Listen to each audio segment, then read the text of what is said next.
E siamo partiti, è cominciato ufficialmente il campionato 2005-2026 del Pordenone e del Real Fabbrica di Roma.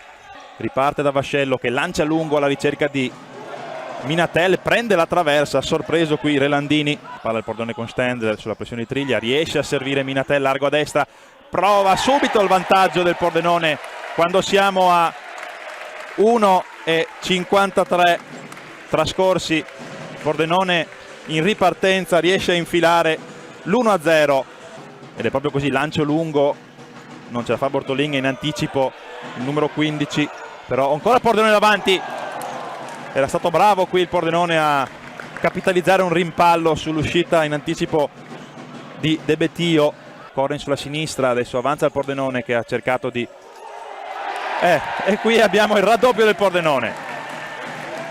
Un colpo di testa fortunoso, possiamo dirlo, da parte di Bortolin su una conclusione di Coren che Relandini si è visto sbucare all'ultimo. La palla è arrivata proprio sulla testa di Bortolin che, rapace, non ci ha pensato due volte. Punizione, non era Nunzi è andato al tiro. Poi la corta la respinta di Vascello che è bravo però a chiudere su Eredia. Siamo già ripartiti con Stendler contro De Betio. Stendler contrastato, riesce a mantenere la sfera girandosi, poi un Mani che l'arbitro ravvisa in area del numero 20 Martinez. Bortolin che riesce a finalizzare, 3-0 del Pordenone, doppietta quindi per Matteo Bortolin. Si pensa in questo caso il numero 3 De Felice, poi dopo si avvicina il Real Fabbrica di Roma con una gran conclusione di Triglia. Aveva chiuso con 25 reti la passata stagione. Tentativo in avanti bloccato da Coren, recupera Gurgel che sulla tre quarti cerca la conclusione di piede Relandini, poi Coren raccoglie la sfera e la scarica di cattiveria a giro alle spalle di Relandini.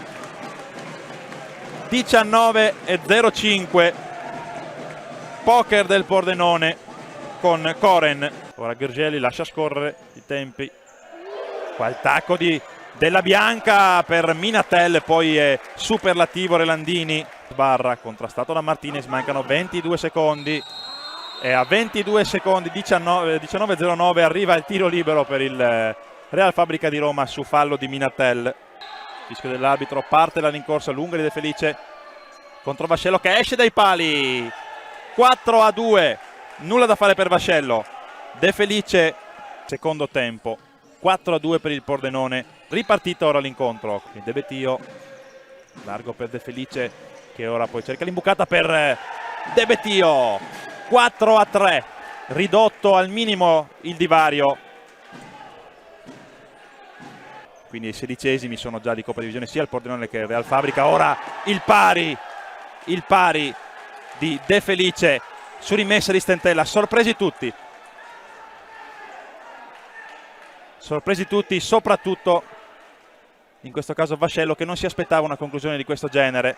Stentella, l'autore del tiro è lo stesso De Felice ed è identico l'esito, ribaltata la partita.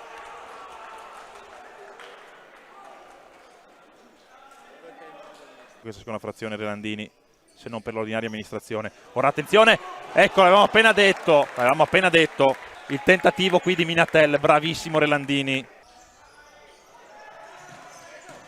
Ora arriva anche il pareggio, lo stesso Minatel che poco fa non ce l'aveva fatta a superare Relandini, ora riesce di prepotenza a correggere in rete questo pallone di Stendler.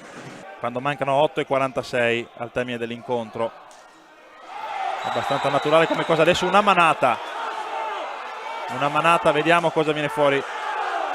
Giallo per Stentella, andato a dire qualcosa, vediamo che protesta Bortolin e in effetti si sincera la terna arbitrale, rosso per Stentella. Si può ripartire, quindi Coren per Minatel. Vediamo il Pordenone in avanti alla ricerca del gol, del nuovo vantaggio che arriva dopo soli 7 secondi di superiorità numerica. E ancora Minatel su appoggio di Bortolin a vibrare il colpo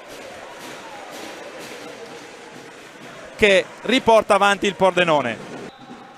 Un epilogo diverso per questa seconda frazione, ma il rischio si concretizza subito con questa autorete di Della Bianca. Quindi nuovamente parità in questa partita che non accenna a un attimo di requie. Ancora una rincorsa lunga, è partito, vediamo ora, Vascello resta fra i pali ed è palo. Si rimane sul 6-6, quindi lungo Vascello verso Gurgelu che stoppa con un braccio, se ne avvedono gli arbitri. Vediamo ora la terza, riparte De Felice. Palo?